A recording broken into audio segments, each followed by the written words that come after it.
What on earth is this?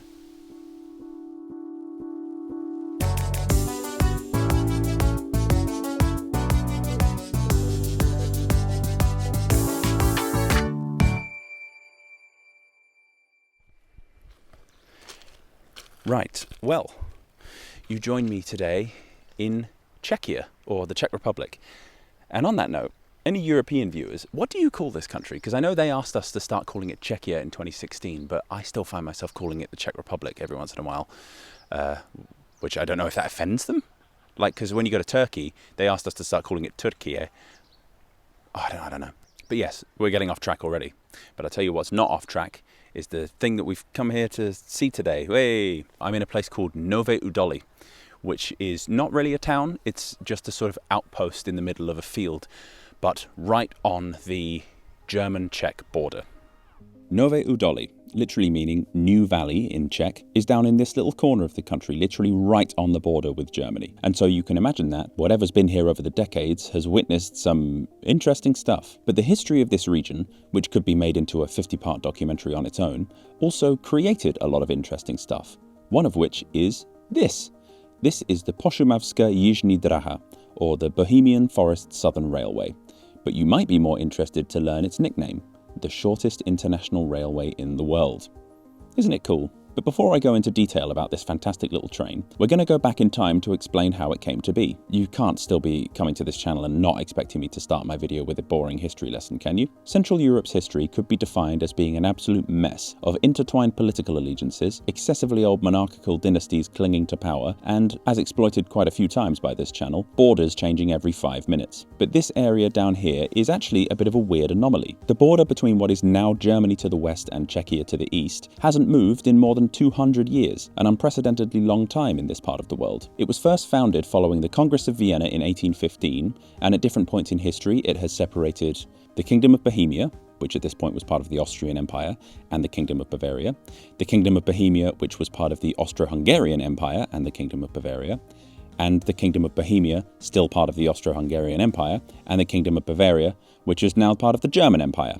And this is where we're going to pause it. In the 1870s, the governments of Bavaria and Bohemia started working together to plan a cross-border railway from the German Empire into the Austro-Hungarian Empire, across the southern Bohemian forest. Yeah, so the two states actually cooperated quite a lot during this era, and a rail link between the two was seen as beneficial for the 3 T's: trade, tourism, and timber.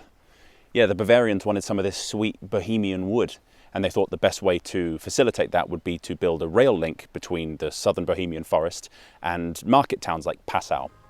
But before anything could get organised, the plans fell apart due to the Panic of 1873. Don't mix it up with the Panic of 1837, you idiot. And it wasn't until the 1890s that the idea was picked up again. By 1892, the Passau to Freyung railway was completed by the Royal Bavarian State Railway Company, linking the Bavarian side of the Bohemian forest to Passau. But this wasn't enough. Not only did the Bavarians still have an eye on timber from within Bohemia's territory, but other small communities around the region also wanted train lines. The RBSR decided to build a little branch line from Waldkirchen through the towns of Erlautswiesel, Wollerberg, Jandelsbrunn, Spitzenberg, Neureichenau, Altreichenau, Frauenberg and Heidmühle. But it didn't stop there, continuing right the way up to the border. Meanwhile, on the other side of the border, the Bohemians were building their own branch line towards the same spot on the border, starting in the town of Chichen Itza.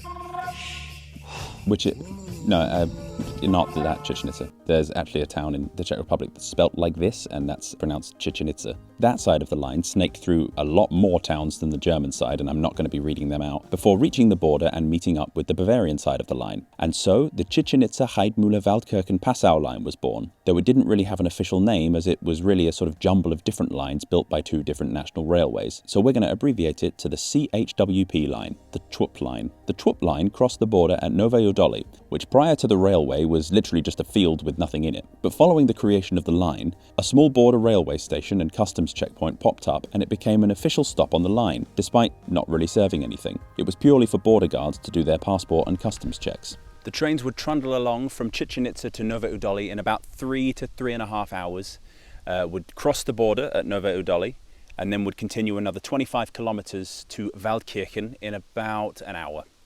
So, yes, these were extremely slow trains.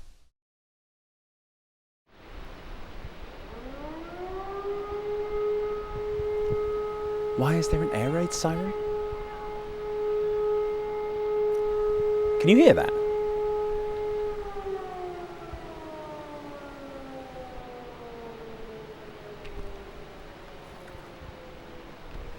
Some crazy shit going on in Heidmüller. In 1914, there was a big old war. I believe it was the war to end all wars, in fact, so that's good to hear. There's no more wars after that, I guess.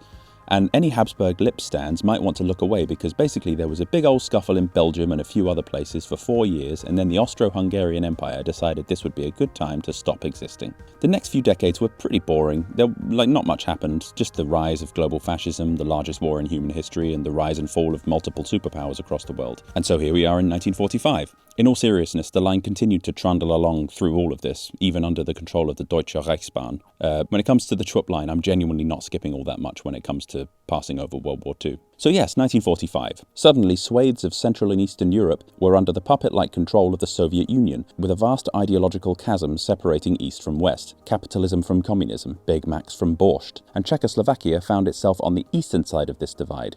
Just.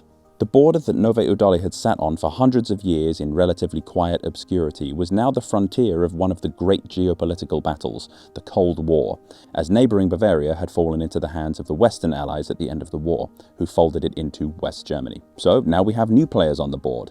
The socialist Czechoslovak Republic to the east and West Germany to the west. And did these two see eye to eye and want to share in the timbery spoils of the southern Bavarian forest? No, they very much did not. On a continental scale, there was an extremely brief period of uneasy cooperation between the two blocs following the war, before in 1948 things deteriorated rapidly and the two sides decided that the other was the devil incarnate and could never be trusted, with enormous fortifications being constructed down the middle of the continent, physically separating east and west with a hard border that would become known as the Iron Curtain. And do you think that such a sweet, innocent little railway line could survive such a heated political climate as that? The answer is no. It couldn't.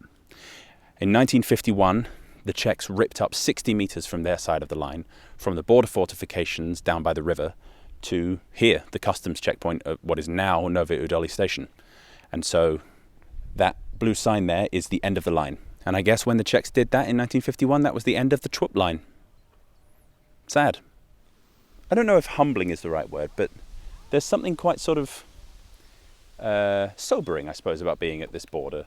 Because this is the Iron Curtain. The Iron Curtain ran through this random field in between these two countries. And I suppose there was so much struggle and pain that went along with that.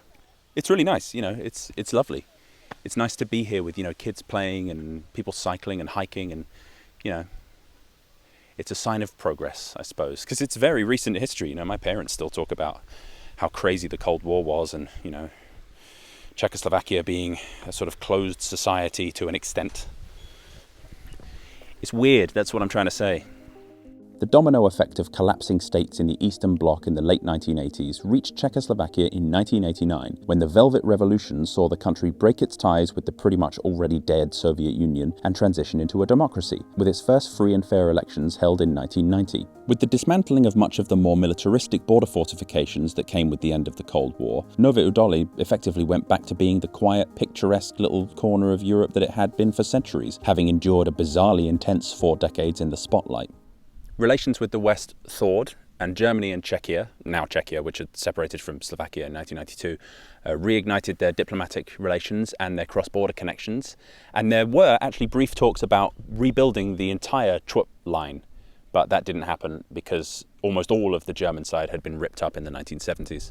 But one man in the Czech Republic decided to take matters into his own hands. Pavel Kozmata, who I actually spoke to quite a lot before coming to make this video, decided that he would try to build a line from Nové Údolí to just over the border, stretching a couple of meters into the Heidmüller district and formally linking the two countries by rail again after 40 years. It was kind of a sweet gesture, really. In 1996, Pavel founded the Požumavská Jižní Dráha Association and started work on the mini line, and in 1999 a tiny stretch of track was laid down, starting about 20 meters from Nové Údolí station here and running to this bridge here, which straddles the border between the Czech Republic and Germany. And here it is. It's a full, standard gauge line. It's a full-size line. It's not some sort of miniature railway or anything, and it runs on this thing called Gigant, which is, so I thought it was pedal-powered, until I got here. So I read online that it was pedal powered, and then I also saw photos of like, you know, of steam and soot coming out the top, and I was like, well, what is this thing? And then, yeah, I'll let the footage speak for itself.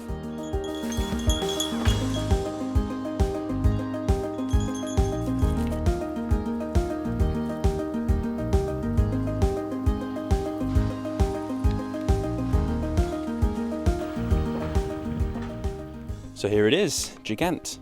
In case you were wondering, because now you've seen the footage, you know how this thing is operated. But if you're wondering what's going on here, I think, judging by the smell, let me check. Yes, that is dead grass.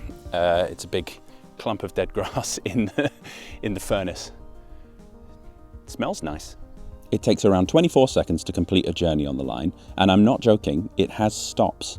First is obviously Nowe Udoli, then halfway down the line there's Übersee, still on the Czech side, and then you cross this tiny little bridge over the Rutenbachel River, and then you're in Germany, where the final stop is, I kid you not, Heidmüller Zoll, or Heidmüller Customs.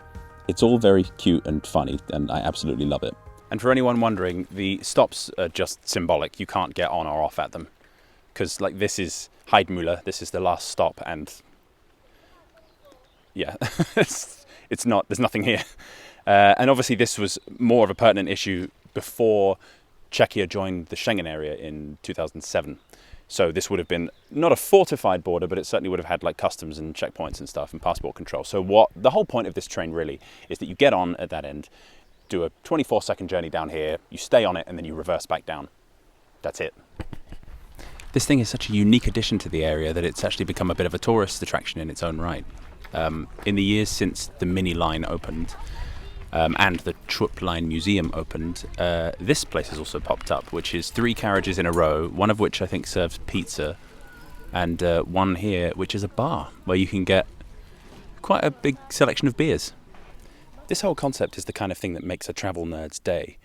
I mean, first off, it's just very cool that somebody came and created this just from scratch, and it also is sort of a really lovely gesture in a way, to sort of harken back to a pre-war era when international relations were slightly more standardized around this area. I mean, obviously not compared to now, but, you know, it's better than the Cold War, at least, when this, you know, border was completely closed. So kudos to Pavel. This is an amazing little creation and a really great addition to the area. And also, it gets even better, Pavel operates it for free. It only works on a voluntary fare basis. So if you're ever in the Czech Republic, come down to Nowe Udoli and show him and his little train some love, and maybe some koruna while you're at it, because that is the least they deserve for creating this thing.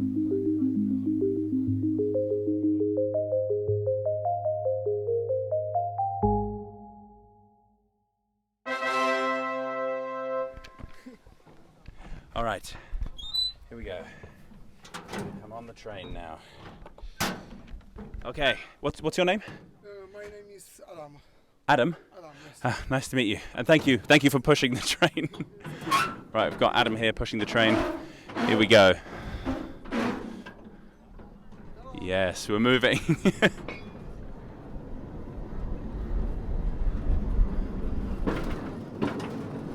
It's actually a much smoother ride than I was expecting. All right.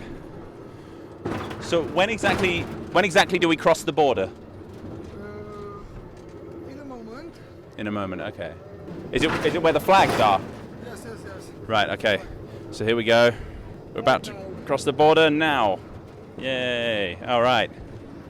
There you go. Now we're in Germany. And that's the end of the line. All right. Okay, now we're going back the other direction.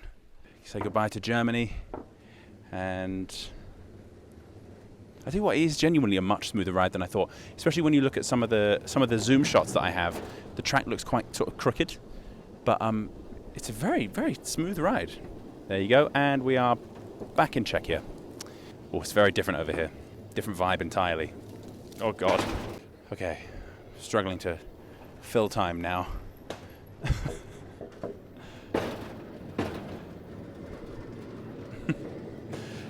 All right. God, everyone's watching now. I feel very strange. All right, and that is the end. All right. Thank you very much. That was great. I like Czechia. What's Czechia got that's good? Dvořák, he makes some bangers. They got Petr Cech, nominative determinism. No, it's not nominative determinism because he would have to be called Petr Football, Petr Goalkeeper if it was nominative determinism. He already is Czech. Doesn't matter. What else they got? Beer. I mean, it's the home of Pilsner. You ever had a crisp, refreshing lager? These guys invented it. They got Havel, playwright, political hero of the country. Airport's named after him. What else they got? They got lovely mountains. They got Prague. I mean, Prague. You know Prague. Right, I'm going to go home now.